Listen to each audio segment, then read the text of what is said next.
Well, can you tell me what happened here this afternoon? Kind of take me through what went on out here. We got some people working over at Topeka Energy Center, and I was heading on my way. And it was lunch hour, so being a fisherman, I thought I'd check out exactly what the water levels were coming from Tuttle Creek. And I just made a turn right here, and I thought I saw an individual in the water. And initially, it looked like, probably a young boy initially, but so the hair was all matted down. And I got right here, parallel to that tree, the maple tree in the water, and I heard, "Help me, please." I turned on my radio again, I heard it again, so I jumped out, and she was hanging on by a branch about 10 feet out into the river. She got out of the slow water and got into the fast.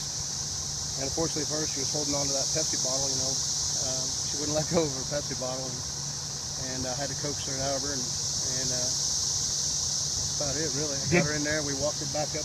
I got her on the inside of the bank, and we used the trees and the shrubs to pull her way up the bank, and got her there onto the concrete where the old boat ramp sat and waited for help to show up. And this officer here, the big fella, he showed up fairly immediately and said that they were looking for her. I guess she's a special needs child, and they've been looking for her since 9 o'clock this morning. So, did you have to grab her by the arm and get her up? Yeah, I was chest deep.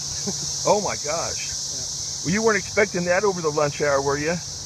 No, I was actually expecting to check out the water and make plans for this weekend when I'm off, but things change. No big deal. What do you think would have happened if you wouldn't have come by at that moment? Probably the inevitable, I would imagine. Yeah. I mean, it's pretty quick water out there. They're letting a lot of water out of Tuttle. She told me she can't swim. And like I said, she wouldn't let go of that Pepsi bottle, and she only had one hand on the tree holding her out there, so probably nothing good. Did you tell her to let go of the Pepsi bottle or not? She would not let go of that to save all heck, so I had to end up getting her by the shirt collar, and I pulled her into me, and then I got her in between me and the bank, and put her into the bank, and we kind of caught her breath there.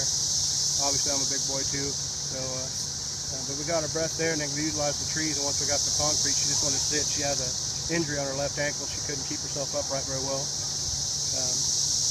But other than that, it wasn't that big a deal. First responders and everybody and their brother came running. I called 911 before I got in the water, told them who I was, and told them I wasn't available to stay on the line because of her situation, and I needed my hands free.